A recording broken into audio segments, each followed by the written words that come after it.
Para sa mamamayan. Lahat ng kabulukan may hangganan.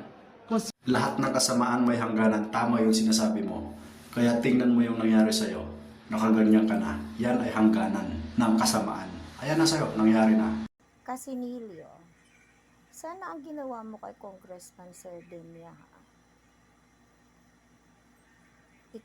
ikinaka-bright mo.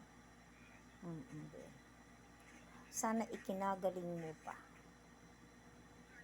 Anong meron sa inyo na kung ang isang tao, kagaya ko, kino-call out ko ang maling ginagawa ng mga politiko, lalo na si Sara Duterte, babanatan niyo ako sa kung anong meron akong depekto?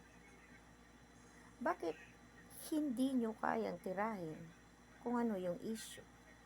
Bagkus titirahin nyo kung ano ang kapansanan, kung ano ang meron sa taong bumabatikos, nagko-call out sa performance ng isang politiko. Ganyan na ba ang mindset nating mga Pilipino ngayon? Yung tipong hindi alam kung sino ang kakatukin? Yan na ba ang nagawang mindset ni Rodrigo Duterte ninyo? That for 6 years, nanonormalize ang kabastusan ng Pilipinas. Tama si Atty. Luke. Hindi lang dapat kasuhan si Digong sa mga nagawa niyang kasalanan, kundi dapat purgahin na rin siya ng moralidad. At isama na sa pagpurga yung mga supporters na kagaya mo ang mindset.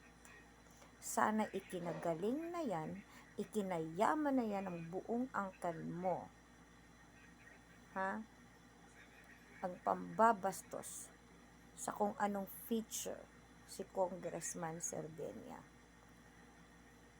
Hindi sa lahat ng bagay sinasang-ayunan ko ang mga ginagawa ni Congressman Sardinia. Pero hindi ko rin mapapalagpas na gamitin mo ang isang feature ng tao para lang maka-advance ka, makapang-insulto ka. Sana ikatalino mo yan, dong. Dahil kung meron man ditong dapat magtapos na nga, ang kahibangan at kahambugan ay ikaw. Don't worry, binigay ko na ang nararapat sa iyo. Antayin mo, patawag ng HR niyo.